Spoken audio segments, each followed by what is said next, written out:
Good evening, everyone. It's the 28th of December, and you have reached me here live at the Hillbilly Think Tank. This is Spencer Keck coming at you live from Hardin County, in Tunnel Hills area of Elizabethtown.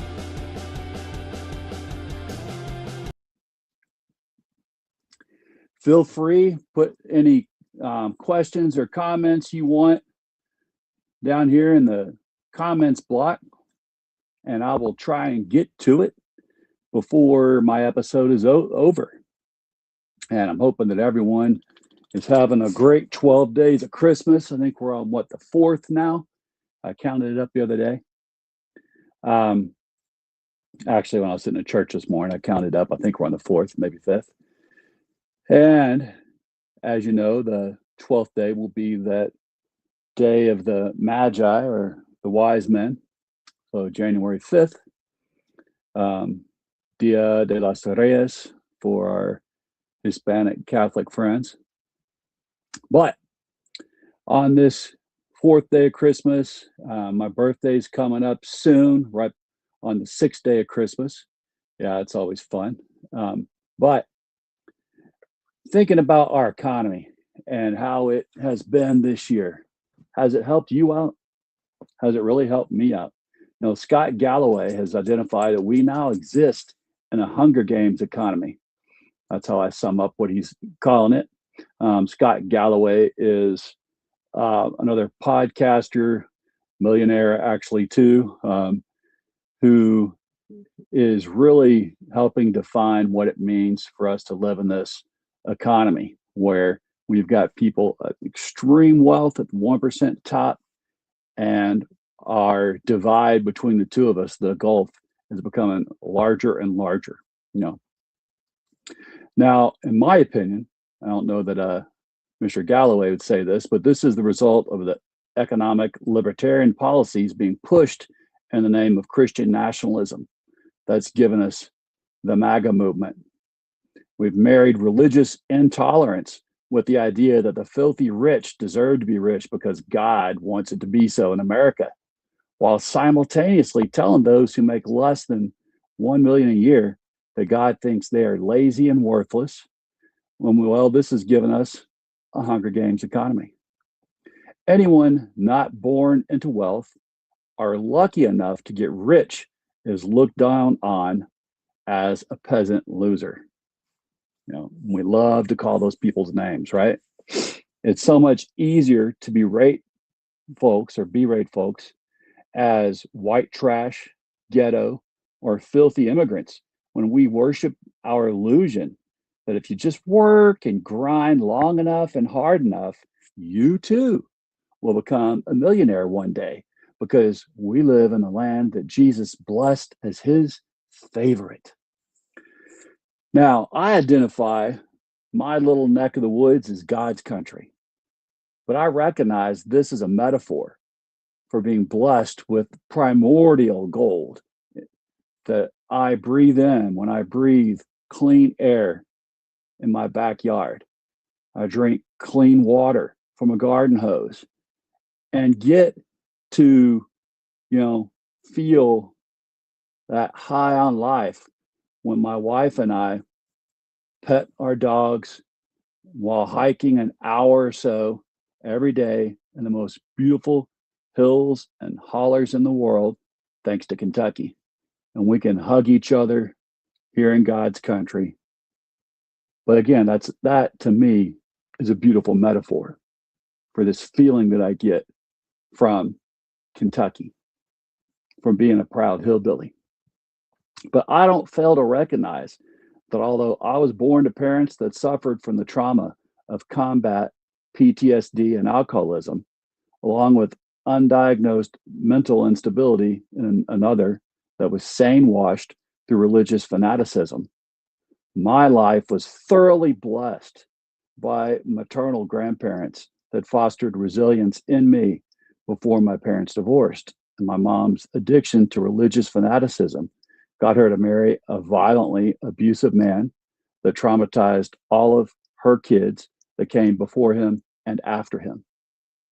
Now, I know that it was the same resilience I inherited that kept me from being called white trash by those lucky enough to never suffer during their childhood or adulthood as they fail upward and their trust fund funded life from their cradle to their grave.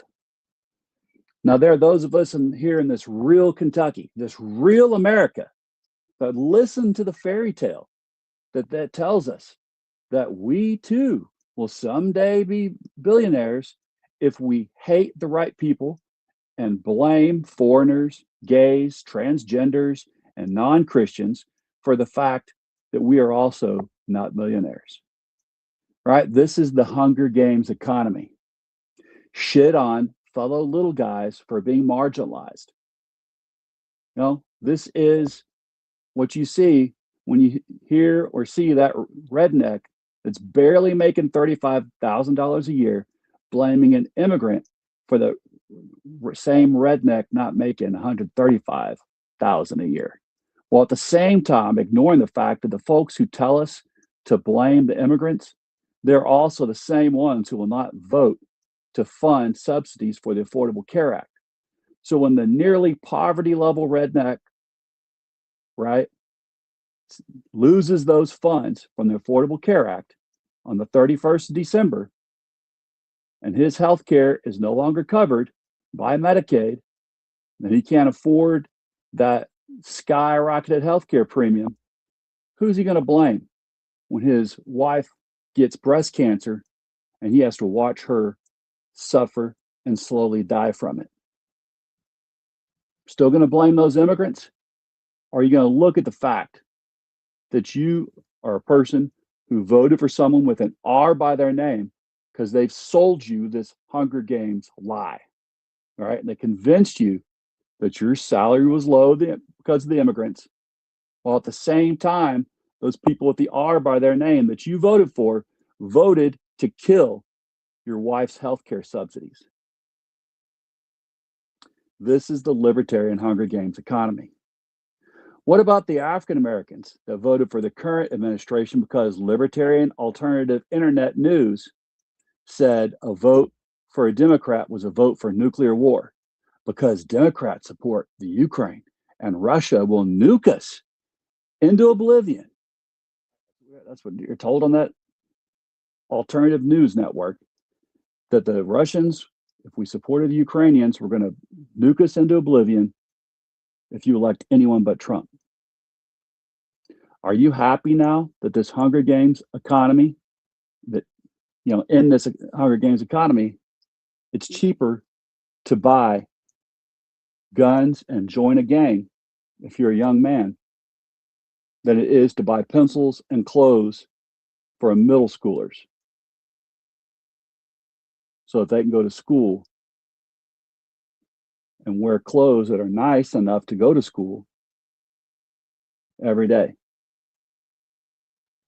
You know, it's cheaper to become a gang member than it is to sit in a public middle school classroom where you look down on yourself if you don't have, your parents didn't buy you the pencils that they're supposed to, or they didn't buy the clothes that you needed to go there every day. They couldn't wash them. You know, is it easier now in this economy, this Hunger Games economy, just to go be a gangbanger? And we want to blame everyone else. But the fact that we sit here and we vote for people with R by their names because we've been sold the idea that in this Hunger Games economy, you're going to be a millionaire someday, right? Are you happy that being friends with Putin has saved us from investing in saving democracy in Europe, but it's come at the cost of fighting for oil with our son's blood in Venezuela? Do you really think China and Russia are going to sit idly by as we seize their oil tankers from Venezuela so we can enrich our oil men? Now, do you Hispanics for Trump really think that voting for anyone with an R by a name saved you from being deported or your daughters from the next Epstein that enables libertarians to take liberties with your daughters anywhere their billionaire islands exist? Really? Do you really think that it was the price of eggs? That's what it was all about? Are you glad that you voted for that R? Come on, Kentucky. Come on, America.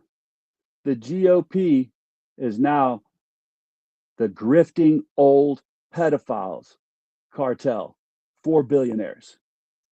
They only need hillbillies like me to hate on minorities so that I will be oblivious to their crimes against us all.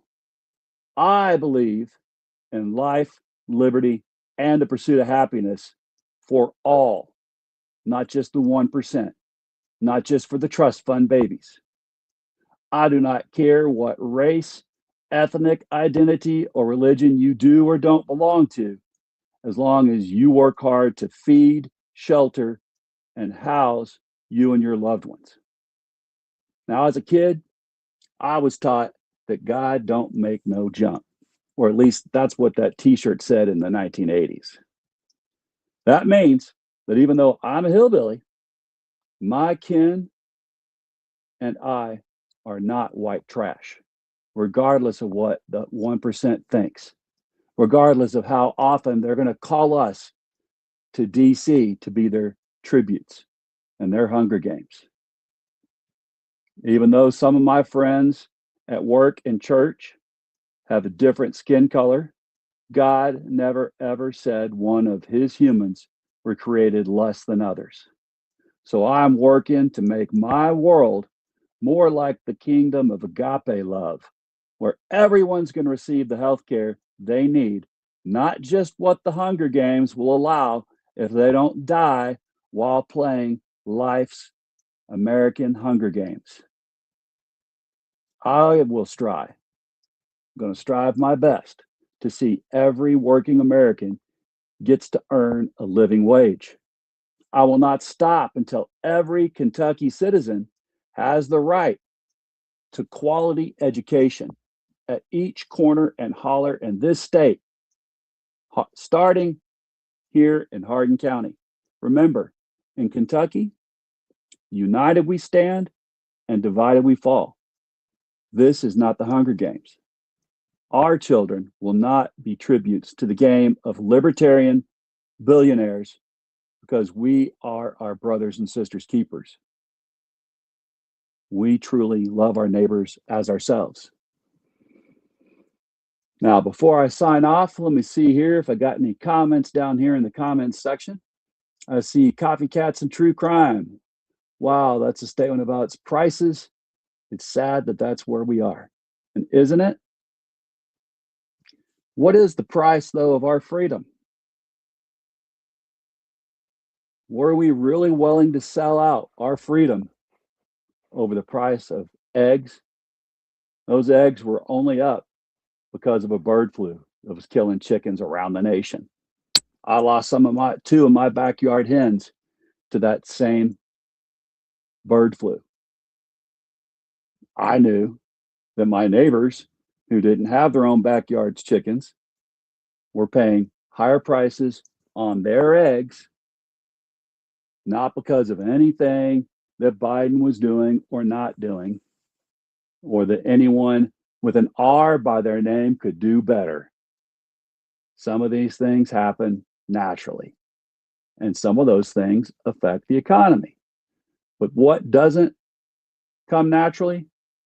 That is trillionaires and billionaires.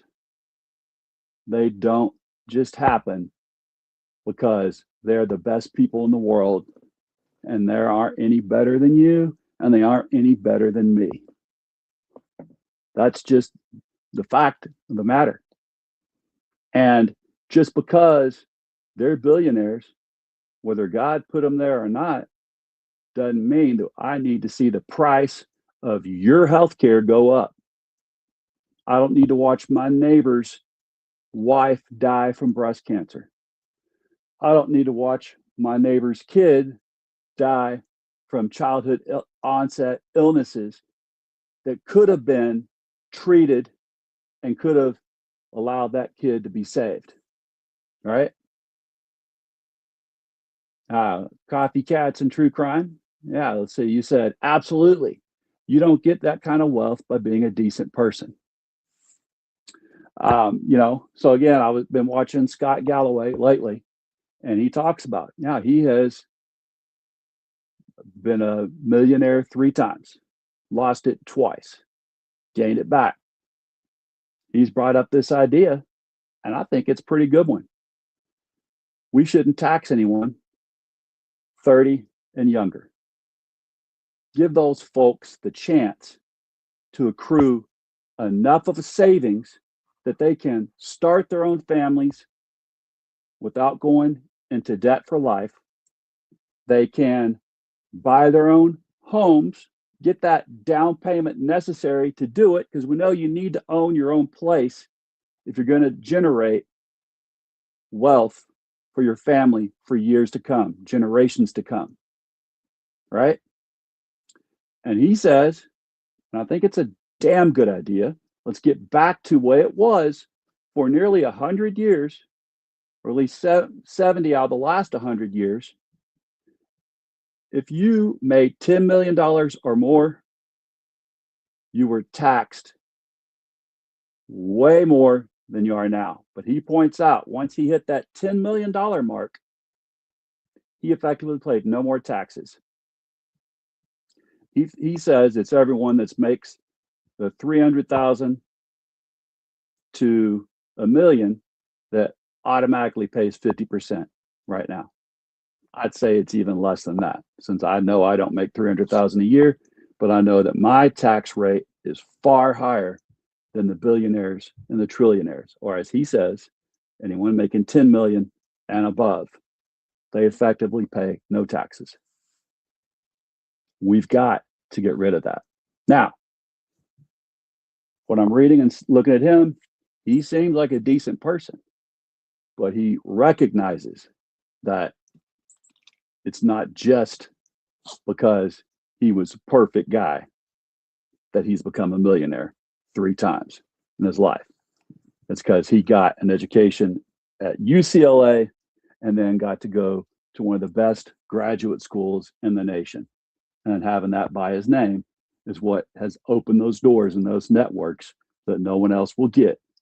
And that we're making it harder and harder and more impossible every single day for anyone else in America to truly be able to raise themselves up by their bootstraps.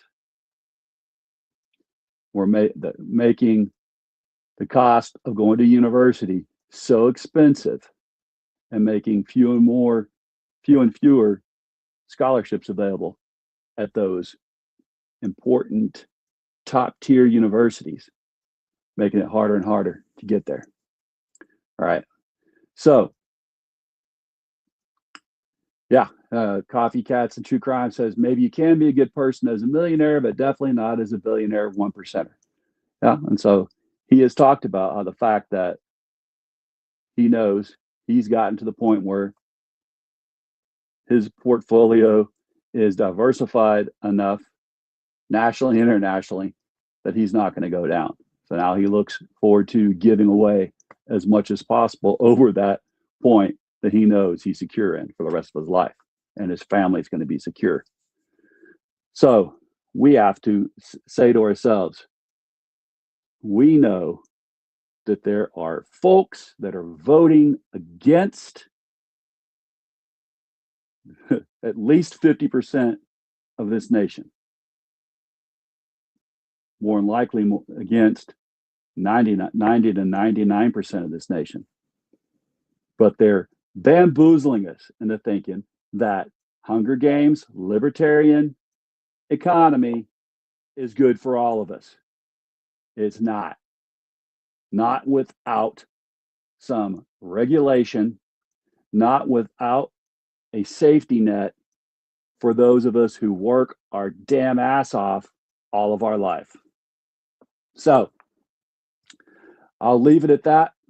Won't go on too long of a rant. My wife said I should keep it to 10 minutes. I didn't do that. I'm at 20. But I hope that everyone else out there has a great year. And I hope as we head into this year, we realize the gravity of the situation to take this country back from the billionaires and the trillionaires. It's up to us to get out and make sure that we get our neighbors out and our neighbors' friends out, our friends and our friends' friends out to vote for folks who aren't going to try to put themselves in the back pocket of the billionaires and trillionaires and ride their coattails into oblivion while the rest of us are forced down on our knees. Happy New Year, and God bless our corazones.